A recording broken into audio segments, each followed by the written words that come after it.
discovered that my dad fathered two kids with another woman. I never expected a few hours of casual, online family history research to completely reshape my understanding of who my father is, or who I thought he was. It was during the quiet days, leading up to Christmas, when I decided to dig into our family roots. I've always been curious about ancestry, and I thought I might surprise my parents with a fun family tree for the holidays. Little did I know, I was about to uncover something that would shake the very foundation of my family. As I typed in my father's name, the results came up quickly. There were familiar records, my birth certificate, my two brothers' records. But then, something else caught my eye. Two other birth records, listed under the same father's name. At first, I thought it was a glitch. My dad has a rather unusual combination of first and last names, making it highly unlikely to be a coincidence. The names belong to two girls, born around 20 years ago, in Newcastle, in the north of England. The location struck a chord instantly.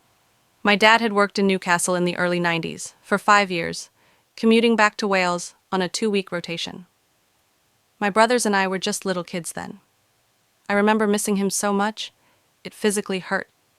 Every time he returned home, we'd race into his arms, never thinking to question where he'd been or what he was doing. Curiosity gave way to dread. I needed answers. I began to search for the girls. It didn't take long to find them on Facebook. They still used their birth surname, our father's surname. I didn't reach out to them, not directly. Instead, I found their mother's profile and sent her a message, carefully worded. I claimed to be a distant relative doing genealogical research and asked if she could confirm whether she had children with a man by my father's name. She was hesitant at first, understandably. But after I sent an old photo of my dad and some identifying details from that era, she responded. Yes, he was the father of her daughters.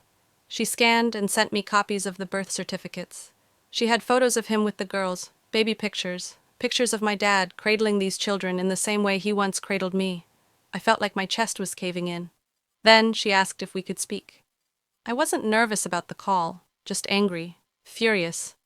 How could he have done this? To us? To her? To them? We spoke for over an hour. Her voice trembled as she cried. She never knew my father had a wife and children back in Wales. He had told her he was single, that he had no family. They had met in a pub a few months after he started working up north. One thing led to another, and within a year, they had 2 daughters. Every time he returned to Wales, she believed it was work-related. He'd call her from a phone box because he didn't have a landline. When the girls were about 3 and 2 years old, he left one day, saying he had to return to Wales for work and never came back. She tried contacting his company, but was told he no longer worked there. He had vanished. She had no way to find him, because he'd lied about where he lived. She was left alone with 2 toddlers, no job, and a broken heart. Meanwhile, back in Wales, my brothers and I were probably drawing him welcome home cards with crayons. She was devastated to learn the truth, that he had a wife, children, a mortgage, a dog, all while pretending to be a different man.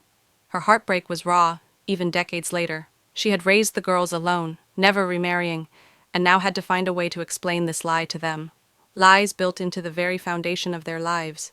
When I told her my real identity, that I was not a distant cousin but his daughter, she cried harder. She apologized to me. She was heartbroken for my mother, and for all of us. Christmas that year was unbearable. I drank myself into oblivion 2 nights before Christmas Day. I slept for 18 hours and missed the whole holiday. My dad was furious. He said I ruined Christmas. I came this close to yelling the truth right in his face, but I didn't. On Boxing Day, the woman called again. She had told her daughters, gently. She said they were shocked, overwhelmed, but she would leave the decision to them whether to contact me or not. As of today, they haven't. I haven't contacted them either. She called once more in February, just to check in. She was kind, thoughtful, far more gracious than I'd have been in her shoes. She asked if I ever planned to visit Newcastle and if I might consider meeting the girls. I said I'd think about it. Funny enough, I do have a trip planned, a hen party in Newcastle in 2 months. I've thought about it more and more since that call. Part of me wants them to come find us, to knock on the door and say, "We're your sisters." It would force the truth into daylight. Maybe it would relieve me of the weight I've been carrying. But another part of me fears what that would do to my mother. She's proud, dignified, and fragile in ways only those who truly love her would understand. This would shatter her. Since discovering all of this, my relationship with my dad has crumbled. He keeps saying my behavior is stressing him out and making his heart condition worse. He tells people I'm acting out because I never had a rebellious phase as a teenager. But this isn't a phase, it's betrayal. It's the sound of my world breaking in half. I haven't told anyone in the family except my best friend, who also happens to be my eldest brother's wife. She's noticed the change in me, the weight I carry. I'm barely keeping it together at work. I cry in my car. I can't look my dad in the eye. I'm thinking about telling my eldest brother. He's grounded, logical, emotionally resilient. He's never been close to dad, and maybe he deserves to know. Maybe he'd help me carry this, or maybe he'd explode. I don't know what the right move is.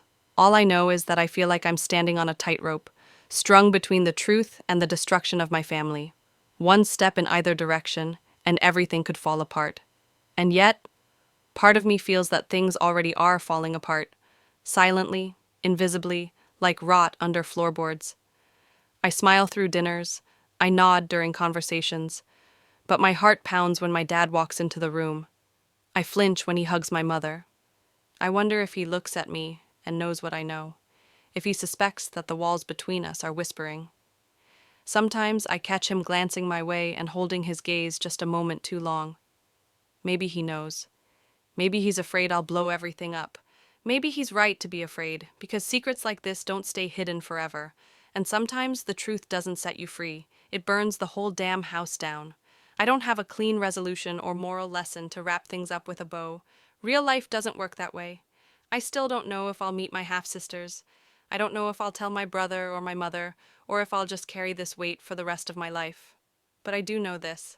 Secrets have power, and whether we reveal them or keep them buried, they shape us all the same. So to anyone else carrying something heavy, something too big for one heart alone, just know you're not alone. And maybe one day I'll open that door and find two sisters standing on the other side. Maybe.